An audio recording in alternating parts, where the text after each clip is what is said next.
कहते हैं कि बेटी बचाओ बेटी पढ़ाओ, बेटियों को नंगा करके सड़कों पे घुमाया जा रहा है। ये है बेटी बचाओ बेटी पढ़ाओ।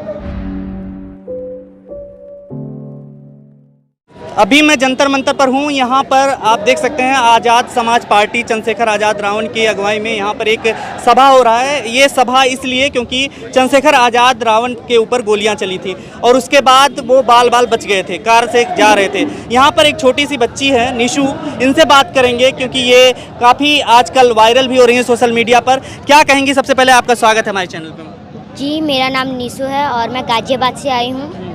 मैं ये पहले कहना चाहूँगी जी, क्या कहेंगी ये जो मामला है, जिस तरीके से आप आई हैं चंद्रशेखर आज़ाद रावण के लिए, क्या हुआ था उस दिन और कैसे आप इसके लिए जो है मांग रख रही हैं सरकार से? देखिए, जैसे कि आप सभी को पता होगा, भीम आर्मी के राष्ट्रीय अध्यक्ष एडवोकेट चंद्रशेखर आज़ाद जी के ऊपर हमला हुआ था, जानलेवा हमला हुआ था। उसी को लेकर हम यहाँ पर आए हैं। आज यहाँ पर हमारा महाप्रदर्शन है। हमें भैया जी की सिक्योरिटी की मांग करने आए हैं। यहाँ पर Z+ सिक्योरिटी की मांग करनी है। हमें CBI की जांच होनी चाहिए और नार्को टेस्ट होना चाहिए जो वो 4 अपराधी हैं। लेकिन ये सब चीज़ें बड़े आराम से आप देखते होंगे कुछ नेताओं को दे दी जाती है, लेकिन आपके नेता को क्यों नहीं दी जा रही? क्योंकि ये गरीब पिछड़े जो हैं, उन गरीब पिछड़े वर्ग हैं जो उनकी आवाज़ उठाते हैं। उनके साथ अगर अन्याय होता है तो उनको न्याय दिलाते हैं। तो ये नहीं चाहते कि जो गरीब पिछड़े हैं, जो ये वर्ग गरीब पिछड़े जो वर्ग हैं, इनकी आवाज़ उठे, ये नहीं चाहते। बीजेपी सरकार तो हमेशा कहती है हम गरीबों के साथ हैं, अनाज भी देती है, तमाम चीज़ें घोषणाएं भी करती है गरीबों के लिए। गरीबों के साथ तो मैं आपको कैसे, मुझे तो नहीं लगता। नहीं, ये अगर साथ होते, अरे गरीब की तो बात कोई नहीं। आप बताइए, हमारे भैया जी जो हैं वो कितने बड़े नेता हैं। वो 85% बहुजन है, उनके नेता हैं और उन्हीं के भाई हैं। उनको उन पे जब हमला करवा सकते हैं तब तो हम आम जनता हैं, हमारा क्या होगा? क्यों हमला करवा रहे हैं लोग? कौन से हैं? जैसे कि मैंने पहले कहा कि भैया जी गरीब पिछड़े वर्ग हैं, उनकी आवाज़ उठा रहे हैं, इसलिए वो नहीं चाहते कि हमारे जो गरीब पिछड़े हैं उनकी आवाज़ उठे। नहीं चाहते वो चाहते हैं कि ये शिक्षा से वंचित रहें, ये इन सब से बिल्कुल वंचित रहें और ये हमारी बातों को माने। जो हम इनको कह रहे हैं ये वही माने और कुछ ना माने। इनका यही है, इनकी सोच जो है वो यही है। आप क्यों जो है समर्थन कर रही हैं? जो ऐसे मुद्दों पर आप आ जाती हैं, जैसे ब्रजभूषण शरण सिंह के ऊपर आरोप लगा था, बेटियों का मुद्दा था, तमाम तरीके के मुद्दे आते हैं। अभी आपने देखा होगा मणिपुर की एक वीडियो जो वायरल हो रही है, आपने देखा होगा उसे, क्या लग रहा है? उसको देख करके आपको क्या लगा? कहते हैं कि बेटी बचाओ बेटी पढ़ाओ, बेटियों को नंगा करके सड़कों पे घुमाया जा रहा है। ये है बेटी बचाओ बेटी पढ़ाओ। इसे कहते हैं हम बेटी बचाओ बेटी पढ़ाओ। बड़ी जो लड़की होती है उसे देवी कहा जाता है और वही छोटी बच्ची होती है तो उसे कन्या कहा जाता है। और इन्हीं को नंगा करके सड़कों पे घुमा रहे हैं। तो अब मोदी जी से कोई एक्शन नहीं लिया गया? अब इन पे कोई एक्शन नहीं ले सकते थे मोदी जी? इनको फांसी नहीं दिलवा सकते थे? मोदी जी ने बोला है लेकिन कि नहीं, अभी बयान आया है मोदी जी का कि उन्होंने कहा है कि ये जो कुछ हो रहा है देश की इसमें बदनामी हो रही है, ऐसे लोग जो कर रहे हैं। तो अगर बदनामी हो रही है, मानती हूँ बदनामी बिल्कुल हो रही है। तुम बेटी को देवी कहते हो, उसके साथ ऐसा कर रहे हो तो बदनामी तो होगी। और जो सरकार है जैसे वो भी बहुत अच्छी है, बहुत अच्छी है। जैसे वो मुझे तो नहीं दिखती वो अच्छी है। जुमला कहते हैं, जुमला है बेटी बचाओ बेटी पढ़ाओ। अगर ये अभी तक ऐसा हो रहा होता, जहाँ तक है ये 1 महीने पहले की बात है, मई की बात है, 4 मई की बात है, तो अब तक तो मिल जानी चाहिए थी फांसी या उसे कोई कड़ी से कड़ी सजा मिल जानी चाहिए थी। लेकिन अभी तो एक्शन हो रहा है, इतने दिनों बाद एक्शन हो रहा है। उस समय नहीं पता चला था? नहीं सर, अरे अच्छा, उस समय तो उस समय भी जो बीजेपी है उसी का राज था, अभी भी उसी का राज चल रहा है। तो उस टाइम नहीं पता चला उसे? बताइए, उस टाइम उसे पता क्या लग रहा है? सरकार संवेदनशील नहीं लग रही है इस मुद्दे पे, सेंसिटिव नहीं लग रही है? थोड़ा मुझे समझ नहीं आया। मतलब सरकार इस चीज को नहीं करना चाह रही है कि बेटियों के मुद्दे को लेकर के उसको कुछ फायदा लग रहा है क्या इस चीजों को लेकर के? राजनीति करनी है तो बेटी की इज्जत जाए कहीं भी, मुझे मतलब नहीं है। यह है मोदी जी का जुमला, मोदी जी की बात है ये। बेटी जाए कहीं भी, मुझे मतलब नहीं है। चाहे बेटी की इज्जत लूटे चाहे कुछ, मुझे बस अपनी राजनीति करनी है। यह है इनका। मन की बात करते हैं लेकिन वो लंबी अरे भाई कह कुछ भी सकते हैं पर कुछ भी नहीं सकते, ये वही बात है, कहो कुछ भी करो कुछ भी नहीं। लेकिन ये बीजेपी सरकार या मोदी सरकार हमेशा कहती है सारे विपक्ष भ्रष्टाचारी हैं, आपको क्या लग रहा है? जो विपक्ष में आते हैं, जो भी आवाज उठाते हैं, सबसे बड़ा तो भ्रष्टाचारी है, सबसे बड़ी तो भ्रष्टाचारी यही है। भारतीय जनता पार्टी भ्रष्टाचारी सरकार है। अरे खुद को तुम देख नहीं रहे हो, दूसरों पे बोल रहे हो। खुद को पहले सही करो, उसके बाद दूसरों पे उंगली उठाओ। पहले खुद को सही करो, उसके बाद दूसरों पे उंगली उठाओ।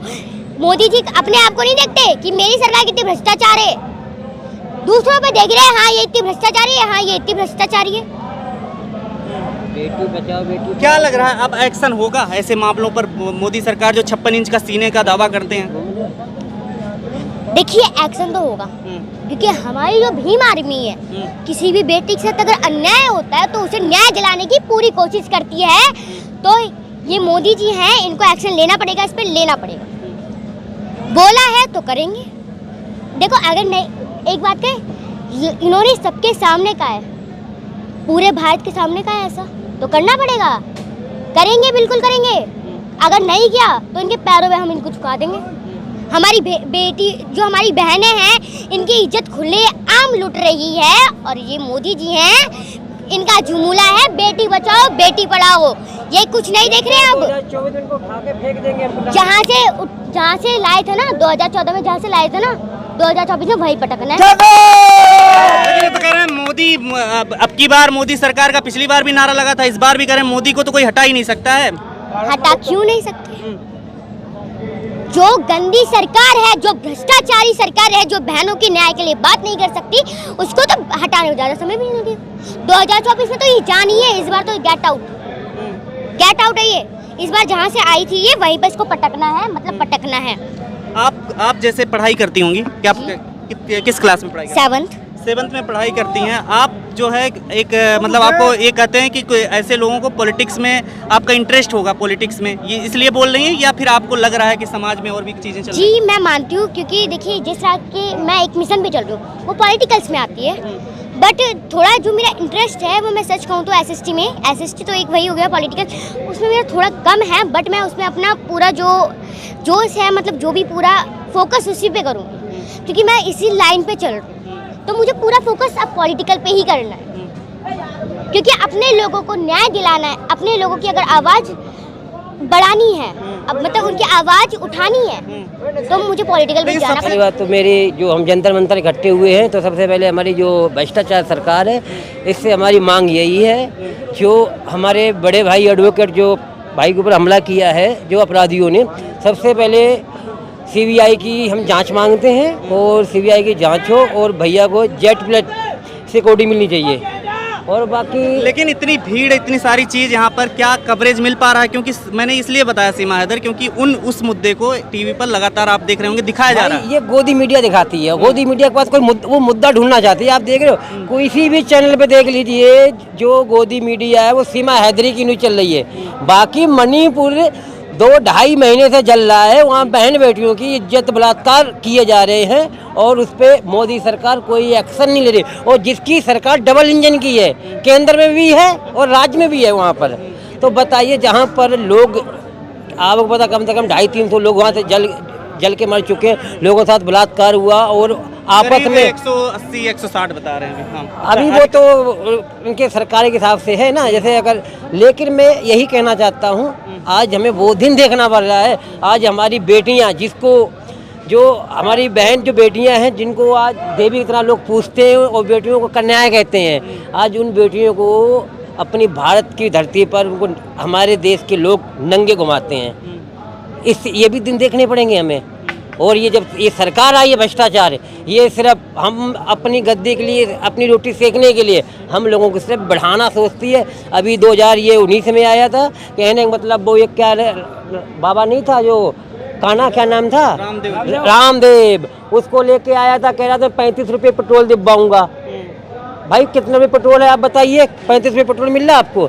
आज ये कभी ये आ गया, कहते हैं जो पाखंडी धीरेन्द्र शास्त्री वाले, ये जो हाँ, हिंदू राष्ट्र का मतलब क्या है? अरे ये इनके घर में ये खुद अपनी बहनों मुसलमानों को भी आ रहे हैं, नहीं, ये तो झूठी खबर थी। खैर, कौन भैया आप बताइए। अब मैं आप बताइए कितने बीजेपी के नेता को बता दें जिनकी लड़कियां भी आई हुई हैं, मतलब कितनी बता दूं आपको। कहने का मतलब ये सिर्फ जो हम समाज, जो छोटा समाज है, जो मीडियम समाज के लोग हैं, उनको आपस कहते में हैं सनातन संस्कृति को बस ही बढ़ावा दे रहे हैं। क्या सुना, क्या है ये, हम तो नहीं जानते। ये जो वेद है, जो वेद कहते हैं, जो संस्कृति है, ये क्या है बताओ ना। इससे आप क्या समाज में लाके आपसे अभी हिंदू राष्ट्र की मांग कर रहे हैं, तो मैं कहता हूँ एक गाँव बनाओ, वहाँ आप देखिए आप हिंदुओं के लिए क्या करते हो, क्या लोगों को क्या दे सकते हो, तो एक चीज़ दिखाओ ना। पर्ची तो खोल रहे हैं ना सबकी। पर्ची तो मैं भी खोल सकता हूँ, ज़्यादा दिन नहीं है, पता नहीं जेल कब चले जाए कोई पता नहीं है। बाबा साहब को पता ही है कितने बाबा बहुत मान जो प्रधानमंत्री थे, प्रधानमंत्री तक पैर छूते थे, आज वो भी तो जेल में पड़े हुए हैं। 10 लाख रुपए कथा के ले रहे हैं। आप देख रहे हैं लगातार इंटरव्यू लेकिन चल रहा है धीरेन्द्र शास्त्री का। भैया वो आपने नोएडा वाला नहीं देखा था, वो उसकी कथा हो रही थी वहाँ पर। 18 साल की 14 साल की लड़कियों को उसके सेवक उठा के फेंक देते हैं, तो वहाँ पर उस बाबा को अंधा हो गया था, उसको दिखाई नहीं दिया था किसी की वो बेटी है। अगर हमारा जैसा बाप होता ना, पहली बात तो हम ऐसी जगह जाते नहीं, अगर हमारा जैसा बाप होता ना, जूता उतार के उसके मुँह पे मारता। इसकी इतनी, हम जिस बेटे को पाल पूछ के इतनी उम्मीद लगाकर उसके सेवक उस बेटी को उठा के फेंक देते हैं।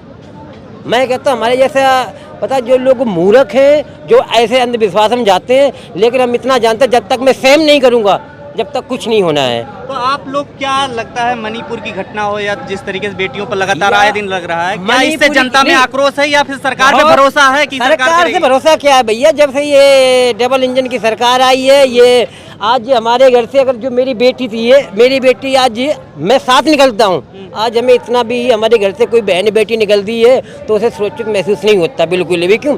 कोई ऐरा गैरा जब भी आए मार के चला जाता है। अभी आपने राजस्थान की देखी है, एक परिवार को पहले काटा हथियारों से, उसको जला दिया जिंदा। अभी एक लड़की को आपने देखा, उसके साथ बलात्कार किया, बलात्कार करने के बाद उसके ऊपर एसिड डाला गया और उसको कुएं में फेंक दिया गया।